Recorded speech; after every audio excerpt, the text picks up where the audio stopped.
Welcome back to Change to Sustain, the Art of Agile Marketing in the New Decade podcast featuring Charles Drayton, Chief Technical Architect from the Microsoft Technology Center. In episode 5, Charles talks about his role as a worldwide healthcare experience lead at the MTC and the need for segmentation for effective crisis communication, taking into consideration patient psychology and the nuances of an individual's medical needs.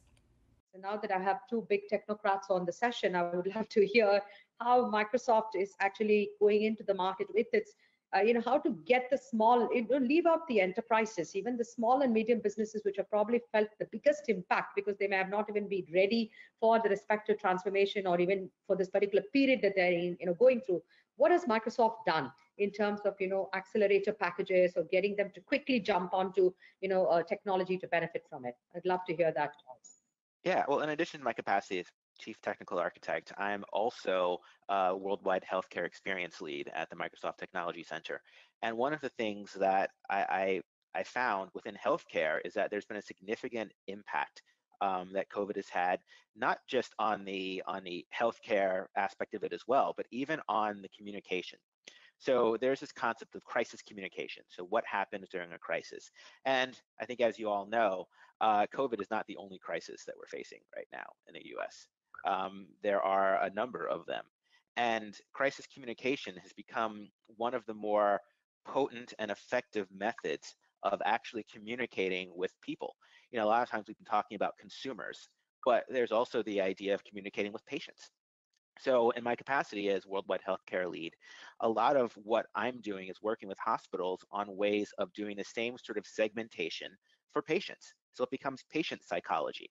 There is a significant risk of a mental health crisis developing throughout the world now by people who are experiencing social isolation. We're noticing things like a skyrocket in the divorce rate in a number of countries.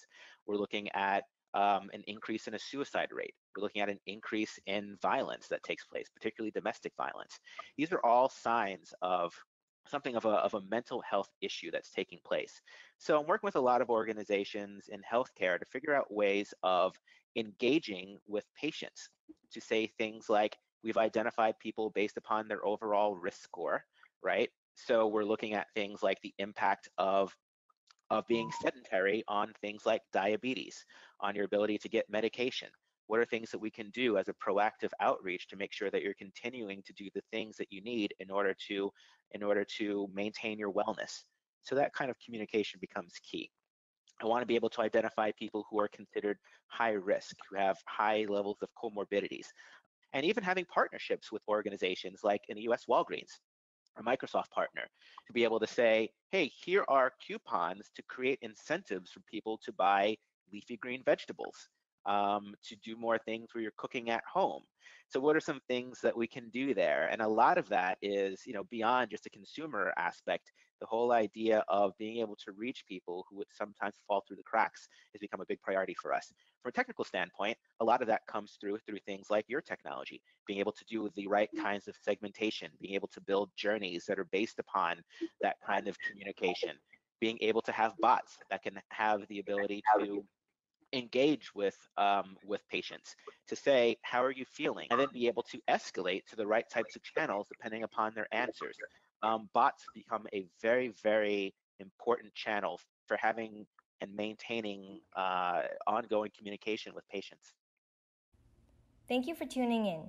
Join us next week for episode 6, where we'll discuss the latest innovations in banking technology and how banks are leveraging them to successfully target their customers.